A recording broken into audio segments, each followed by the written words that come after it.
But let's move on to the Seattle Seahawks, and this was one of the only two teams from this division to make the playoffs.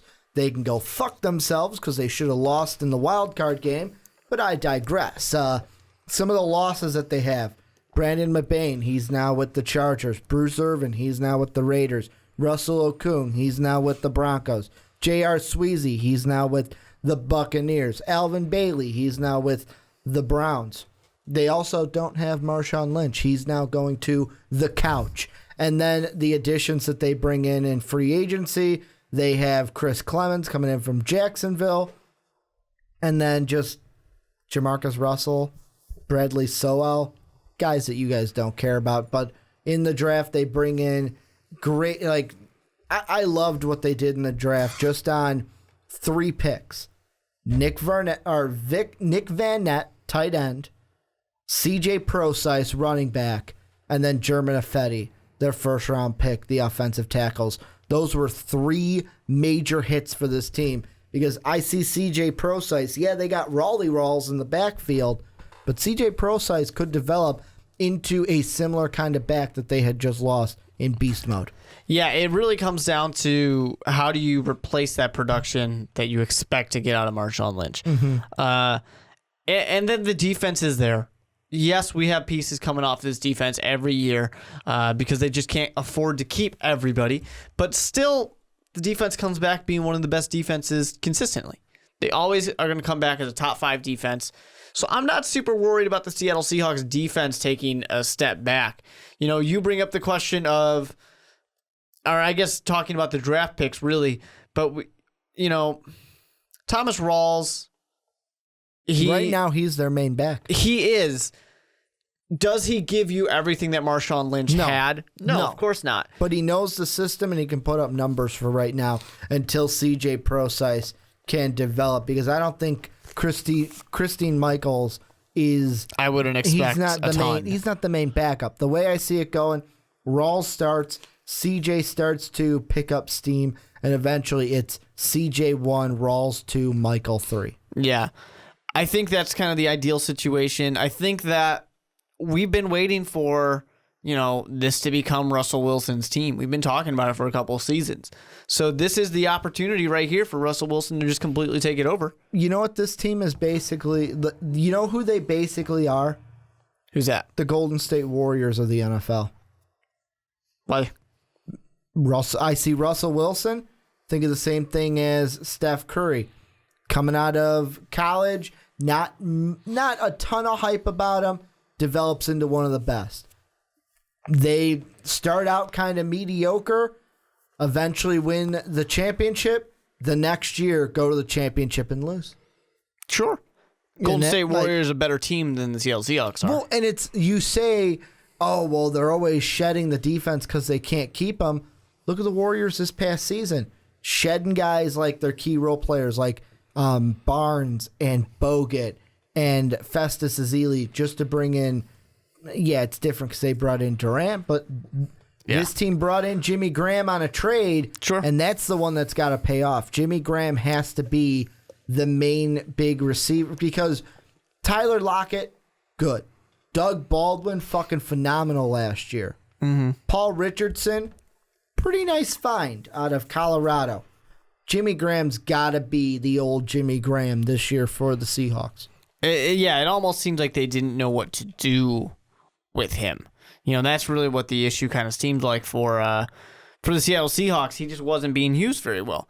The Seahawks, their road to victory, follow the defense. If Russell Wilson wants to step up and lead the team a little bit more, like he's proven he can do, or if there was, this this running back group wants to put forth the numbers that Marshawn Lynch was able to do, they're going to be just fine. This team is not far away from being in yet another Super Bowl. They were close last year. They almost did it. Not quite. They just missed out by a bit. This team can go back and they can do it again. Well, and the biggest thing this team won't have to deal with to start the season that they had to deal with last season, Cam Chancellor's not holding out. No. And as soon as Cam Chancellor was there, everything seemed so much better. I just want to point out to people, though, that there is a glaring issue on the team, and that is that Jamarcus Webb is on the team. You don't like Jay Webb too much. No, there's no reason to like him. He sucks. He's a awful offensive lineman. He, on the blind side, will give up your quarterback day in and day out. He will say, would you like to hit him? Feel free. Doesn't matter. They're not going to catch Russell Wilson because he'll run around the backfield and then throw a 50-yard pass, which is really an 100-yard pass because he's 50 yards behind the line of scrimmage. Exactly. He will go backwards 20 yards and like, what the fuck are you doing, Russell? Stop it. You're going to get sacked. And then, okay, cool. First down. Oh, it's a 20-yard gain. Could have been a 40 if you were at the line of scrimmage. Right? Yeah, it's just... That's the thing. Russell Wilson, he is that quarterback that just got married, by the way. Oh, good job for Russell Wilson. Sierra just got married recently. Hell, he can have sex with her. That's what I thought when they did. I'm like, hey, finally. About time, Russell. We talked about that last year on this preview. Yeah, we did. Yeah. He's just that guy who, unlike any other quarterback, really, and the way he buys time for himself. Yeah, a lot of people can buy some time, but Russell Wilson will buy you an extra 10 minutes. Like, this man buys time some miraculous way, and I feel like maybe one day at the end of his career, we will see a highlight reel on YouTube or whatever the YouTube equivalent might be at that point. A mixtape. Yeah, a mixtape where we'll be looking at all the times it didn't work out. And he got pulverized. And he got destroyed 15 yards behind the line of scrimmage. But that's not yet. It's not happening yet. Eventually, people will catch him. And the only thing about their schedule that kind of bothers me is they got a week 5 bye. I hate early buys. I hate them. To me, my perfect bye, week 9 bye. Yeah. 8 games, you get a bye week, 8 games. That's the perfect one. Yeah, it's interesting with the Seahawks because they get an early game against the Dolphins. We'll see what's going on with the Dolphins. But the Jets probably aren't going to be anywhere near as good as they were before. They could be 5-0 heading into that first Arizona game on October 23rd. Yeah, but they get to play Arizona. They go to New Orleans, which New Orleans is tough at home. Everything after that starts to pick up. Exactly. At Foxborough, you're going to have to play the Panthers. You're going to have to play the Packers. Green Bay. But the thing about playing Green Bay is Seattle is the Green Bay Kryptonite. Yeah, but at Green Bay? At Green Bay late in the season? I don't know. They might bomb another one. Golden Tate's going to come out there, put his jersey back on. And you can't have the hoodie because James Jones isn't allowed to wear his hoodie under the uniforms anymore this year. NFL banned it. But no, this team, it's reload on defense. They keep the main stars. Yeah, do they lose Marshawn Lynch? Yeah, but they've got the stars to keep it going, and they still got Pete Carroll and Russell Wilson. There's no reason why this team isn't going to be top 2. Yeah, we're still in the middle of this potential dynasty of the Seattle Seahawks. I think they got to win at least one more for us to really be able to talk about using the dynasty word. They got to win one more Super Bowl. 2 if they want us to actually for sure start using the word. But we're right in the midst of it. They're still a great team. They're still solid. They're going to be fine. For everybody complaining about Marshawn Lynch is gone, what are we going to do? You're going to be fine. Marshawn Lynch, yes, he was a crucial part, but he wasn't really the true identity of the team. He just embodied what the team already was, which was a fucking tough team that's going to punch you in the mouth. That's what it was. The defense is still doing that. You're going to be okay. You still got a brawler out there. You're going to be able to pound the ball. Russell Wilson's going to run around, scramble forever, and then throw the ball and touchdown. This team is still one of the best teams in the NFL.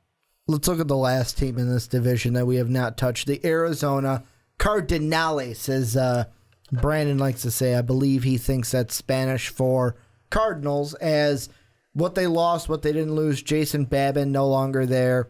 Dwight Freeney no longer there. Rashad Johnson no longer there. He's in Tennessee. Bobby Massey's now playing for your Chicago Bears. And then they also have Bradley Sowell, who is now for the divisional rival Seahawks. Guys they gain. They get Tavon Branch from the Chiefs. They get Evan Mathis from the Broncos. And in their draft, they, to me, could be the biggest steal of this draft in the first round with Robert Nkemdiche. He fell. I know why he fell, but at 29, damn, could that be a steal? Yeah, that's huge.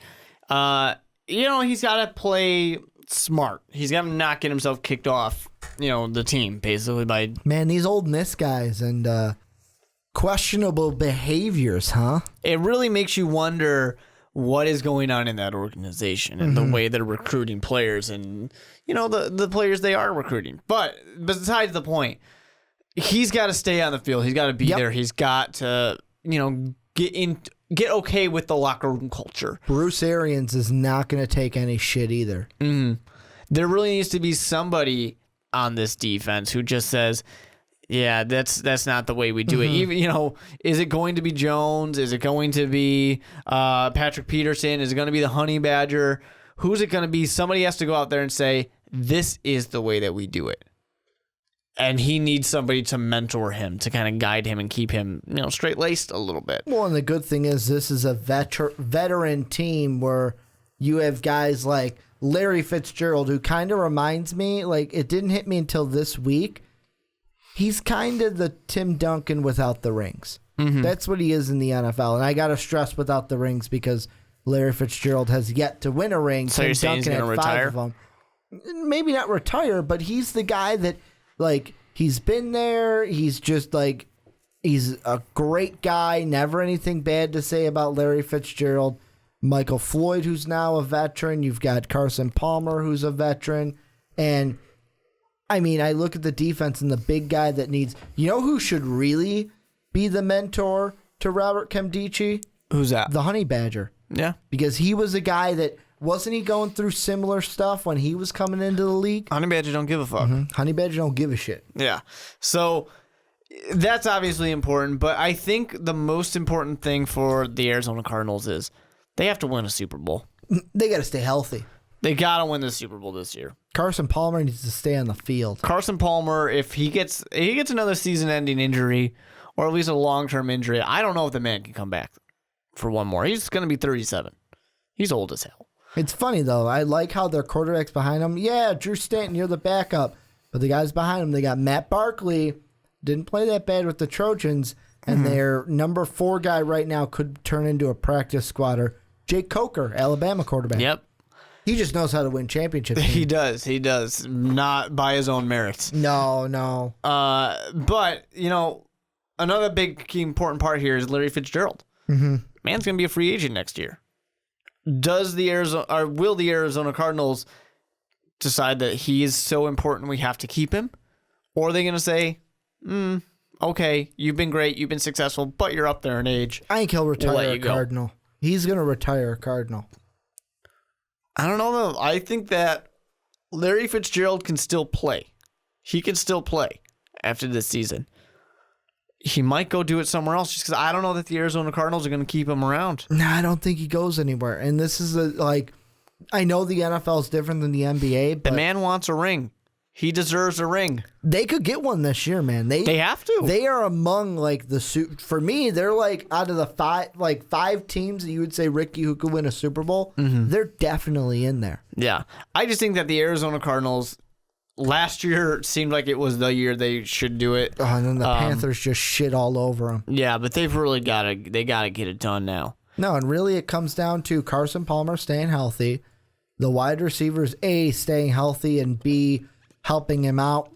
And what can the Johnsons of Davis, Chris Johnson, Andre Ellington, what can they do in the backfield? This team is stacked. This team is stacked. They got Patrick Peterson. They got the Honey Badger. They could have the steal. They've got Chandler Jones. Well, the Chandler Jones trade was kind of a one because if the Patriots don't want you, then really there could be something wrong with you. They bring in Tavon Branch from Kansas City, and this is a team to me where it's exactly what you said, Mark. It's either this year or you're done because I think this could be Carson Palmer's last shot. Yeah. It's either going to end in a Super Bowl or Carson Palmer. Well, it's either going to go one of two ways. They're either going to win a Super Bowl this year or this is going to be the season for Carson Palmer that Brett Favre had his last year with the Vikings. Think about it. Same thing. Got destroyed. Think about it. Same thing. Brett Favre, great team, goes to the championship goes game. to the championship, loses to the NFC team that lost the Super Bowl to Peyton Manning. Possible. Carson Palmer lost to the NFC team that lost to Peyton Manning The in NFL the Super Bowl. is rigged. Boom. No. That's not rigged. This is just the world coming. Yeah. The universe always has a plan, Mark. And basically what I'm saying is Carson Palmer is going to get injured. Don't draft him. Great passing game, great running game, great defense. They can score. This team looks perfect. They should have been able to do it last year, but they just butt fumbled it. The Panthers really are at the end. like, it was one of those things where it's like, man, these are the two best teams in the NFC. This is what we wanted. Let's see them have a great game. And then the Cardinals didn't show up. Yeah, Carson Palmer just couldn't keep it up. He just got beat. That's really what it comes down to. Carson Palmer just got beat and, turned the ball over 6 times. The schedule, yes, it's tough because you're going to play the Seahawks naturally. You're going to play the Vikings. You're going to play, maybe I want to put the Redskins in there, but I kind of don't think I do. You're going to play Rex Ryan's Bills that have to make the playoffs and the Patriots. You have all these tough ones, but this team can still be 13, 14 wins. They really can. There's not that many teams in the NFL that are playing at the full team level that the Arizona Cardinals are playing at. They're one of the best teams. The entire team. They are probably the best, or at least one of the best, top 3.